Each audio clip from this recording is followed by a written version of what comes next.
Obrigada, Vânia. Ela diz o seguinte: Jesus nos falou que não nos deixariam órfãos, segundo consta, no Evangelho do Cristo de Deus, segundo João, capítulo 14, versículo 18. Então, por que não consigo vencer a tristeza, mesmo suplicando por ajuda? E aí já vou trazer uma outra dúvida aqui de São Paulo, capital. A pessoa pediu para não se identificar e a gente respeita esse espaço, Ela diz o seguinte: me sinto muito sozinha sempre. Como faço para me confortar nesses momentos em que estou sem companhia? Muito obrigado, irmã Vânia, pela sua pergunta, a irmã também de São Paulo que fez a sua indagação. É igualmente bastante importante que guardemos no nosso coração, fortaleçamos a nossa alma com o que Jesus nos afiança no seu Redentor Apocalipse, no capítulo 3º, versículo 10º, na sua carta à igreja em Filadélfia, porque guardaste a palavra da minha perseverança. Eu também te guardarei da hora da tormenta que há de vir sobre o mundo inteiro, para experimentar os que habitam sobre a terra. Portanto, irmã Vânia e todos na audiência e todas na audiência, para os momentos de amargura que a gente experimenta nessa nossa caminhada neste mundo de tantas lutas, é necessária uma postura de fé e de perseverança, conforme o Cristo amado nos recomenda nessa sua carta à igreja em Filadélfia, porque guardaste a palavra da minha perseverança. O sentido desse guardar, nos termos espirituais, morais, é viver. Portanto, porque vivenciaste a palavra da minha perseverança, aí ele então nos oferece o prêmio. Também eu te guardarei da hora da tormenta que há de vir sobre o mundo inteiro. A solidão é uma tormenta, a tristeza é uma tormenta, é um sofrimento. Portanto, Jesus, que nunca mentiu, está nos garantindo que se tivermos a postura de perseverança nas suas divinas promessas, Ele vai nos guardar. Por mais difícil que possa parecer, e que de fato é para aqueles que experimentam esse sentimento da tristeza, da solidão, termos a confiança de que o Cristo amado está ao nosso lado, sempre nos guardando, sempre nos protegendo.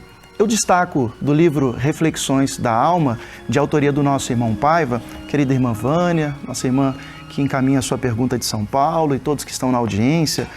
Na página que eu tenho aqui em minhas mãos, nessa edição, está na página 210. O irmão Paiva nos escreve no subtítulo: Tudo acabou, nada. Abre aspas. Muitas vezes você está desesperada, muitas vezes você está desesperado ou desesperada e exclama: tudo acabou, nada mais existe. No entanto, o sol continua brilhando lá fora, o ar circulando à sua volta, a vida vivendo. A humanidade persiste repleta de esperança, pessoas se amando, existindo, realizando. Abrindo um parênteses a essas palavras do irmão Paiva, tenha certeza que elas jamais têm a intenção de te deixar ainda mais para baixo. Porque, nossa, todo mundo feliz lá fora e eu aqui, com o meu sofrimento, eu não venço nada.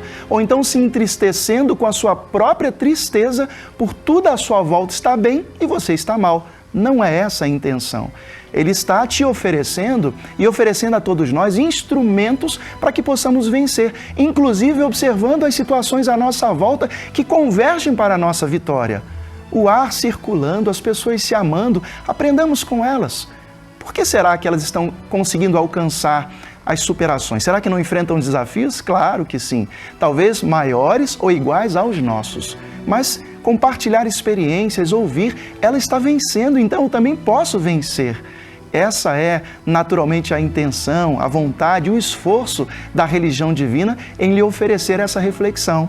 O irmão Paiva então prossegue, fechando parênteses aqui aos meus comentários. A humanidade persiste, repleta de esperança, pessoas se amando, existindo, realizando. Todavia você vê e sente tudo com amargura, porque se tornou particularmente amargo ou amarga. Há 2000 anos, porém, Jesus advertia: se os teus olhos são trevas, que grandes trevas serão. Evangelho segundo Mateus, capítulo 6, versículo 23, e conclui esse trecho.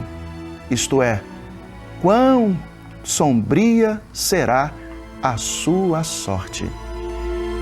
Fechar aspas às palavras do irmão Paiva, que tão fortemente recomendam ao nosso coração a observância daquilo que está nos favorecendo. Mesmo quando as situações adversas nos testam a paciência, a tranquilidade, a persistência na fé, mas reconhecermos que Deus se faz presente em todas as situações e circunstâncias, criando inclusive situações de pessoas que nos procuram, nos buscam, situações que se dão à nossa volta para nos fazer lembrar e pensar sobre a efetividade da sua presença. É evidente que precisamos estar atentos e observar quando a tristeza transcender a experiência comum, se tornando algo persistente, se tornando algo recorrente. E aí, naturalmente, há uma necessidade do auxílio médico, a psicoterapia, as medicações recomendadas, orientadas pelos médicos, mas é necessário o nosso esforço incomum da nossa alma de realmente sobrepujarmos tudo isso e vencermos confiantes de que o Cristo se faz presente e com Ele os seus divinos emissários encarnados e desencarnados. Tá certo, a participação aqui de São Paulo e também do Ceará, da Vânia, muito obrigada. Agora nós vamos para São Paulo novamente, né? Uma pessoa que também pediu para não se identificar, diz o seguinte, né? Nós já ouvimos aqui na comunicação da boa vontade que o suicídio é algo ruim, que a pessoa faz e que quem tira a própria vida vai para um lugar muito ruim no umbral. Se a pessoa está sofrendo tanto ao ponto de tirar a própria vida, por que ela tem que sofrer ainda mais neste lugar? Porque Deus não é misericordioso com os suicidas. Muito obrigado, minha irmã ou meu irmão. Deus é a supina misericórdia para com todas as pessoas, inclusive para com aquelas que tiram a sua própria vida, cometendo um verdadeiro ultraje contra Deus, contra as suas leis, porquanto a vida é um dom que o Pai Celestial nos concedeu e devemos, portanto, respeitá-la.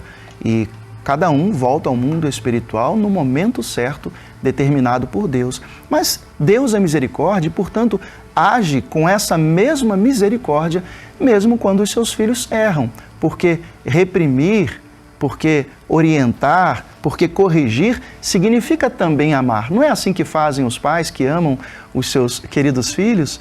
Quando erram, quando se equivocam, cometem as suas travessuras, os seus erros, né, na sua pequenice, quando na fase da pré-juventude, na adolescência, eles repreendem, não é?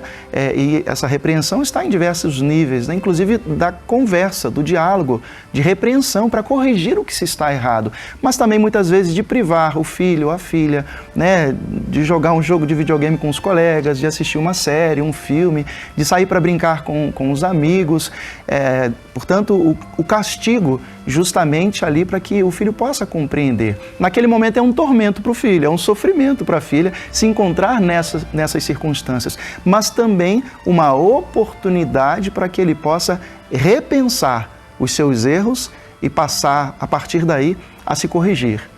Assim é o umbral. Essa região de sofrimento no mundo espiritual, erguido pelos equívocos humanos, para onde são designadas as pessoas em falta com as leis de Deus, justamente para que elas possam rever, repensar, revisitar as suas falhas e se corrigirem, valendo-se das imensas oportunidades que o Pai Celestial lhes oferece para o progresso espiritual.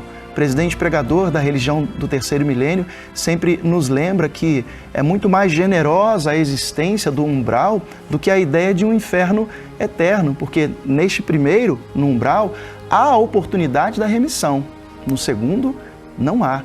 Portanto, é um Deus de misericórdias, oferecendo a todos nós as chances de a gente se vencer e alcançar realmente essa superação em tudo aquilo que a gente enfrenta. Aliás, foram essas palavras do profeta Jeremias, no seu livro das Lamentações, no capítulo 3, versículos 22 e 23. As misericórdias do Senhor são a causa de não sermos consumidos, porque as suas misericórdias não têm fim. Renovam-se a cada manhã. Grande é a tua fidelidade. Essa é a figura divina nas nossas existências. Mesmo diante daquilo que aparentemente é um castigo, né, de um Deus sem entranhas, castigando aqueles que erram, mas na realidade Ele está oferecendo a chance àquela criatura ou aquelas criaturas de se redimirem, de se recomporem, de redivivas surgirem na terra ou no mundo espiritual, aperfeiçoadas, melhoradas. Uma vez mais eu recorro às palavras da religião do terceiro milênio, sempre firmadas em Jesus, e agora eu gostaria de me valer do artigo do nosso irmão Paiva, Jesus, a dor e a origem de sua autoridade, parte D, é a parte final, no subtítulo Umbral, Escola de Reconquista. Nesse artigo, anteriormente, o irmão Paiva, ele registra do espírito Dr. André Luiz, no livro Nosso Lar, de Chico Xavier, no capítulo Umbral, quando ele transcreve as palavras do orientador espiritual Lísias sobre o assunto. E aí, nesse subtítulo, o irmão Paiva registra essas palavras. Vemos nos relatos de André Luiz a lei de justiça divina atuando pela correção de cada espírito em dívida com a regra celeste do viver adequadamente. No entanto, o próprio mensageiro espiritual, em outro livro de sua autoria, Libertação, no capítulo Ouvindo Elucidações, comprova a existência, ao lado da lei de justiça, da lei do amor de Deus, lei da graça e do perdão, que não condena seus filhos à desgraça eterna. O umbral é severa escola de reconquista para o bem, de onde o mau aluno sai quando se redime diante do Criador. Fala o ministro Flacos. As almas decaídas, contudo, quaisquer que sejam, não constituem uma raça espiritual sentenciada irremediavelmente ao satanismo. Prossegue o irmão Paiva.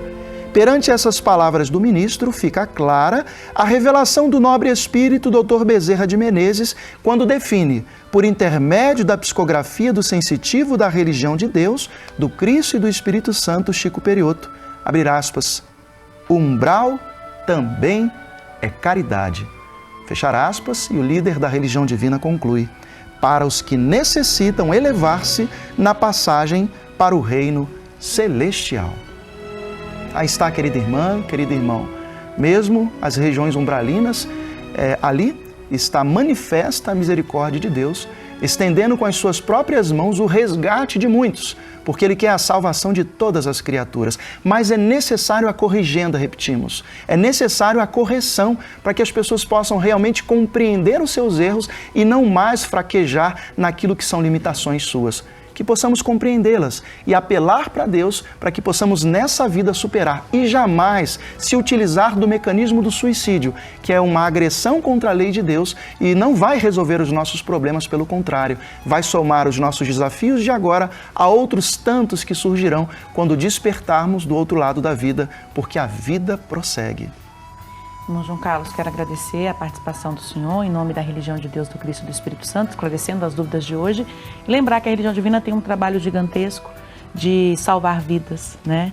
Sempre dentro dessa cruzada, Salvemos Vidas, existe um trabalho, inclusive online, digital e também presencial nas igrejas ecumênicas da religião divina, e ninguém precisa se sentir só, né? A religião divina se apresenta para amparar a todos os que sofrem. É isso mesmo, busque ajuda, acione o canal da Religião Divina no facebook.com/Religião de Deus, as igrejas ecumênicas da religião do terceiro milênio, compartilhe do seu desafio e vamos juntos, apelando para o Cristo e para os recursos que estão à nossa disposição, vencermos todas as lutas da nossa caminhada. Isso mesmo, muito obrigada pela participação do senhor aqui, a gente encerra, convido o senhor também, com a nossa saudação de paz, agradecendo a audiência de todos e convidando a permanecer sempre nessa sintonia elevada. Vamos juntos então. Deus está presente, viva Jesus em nossos corações para sempre.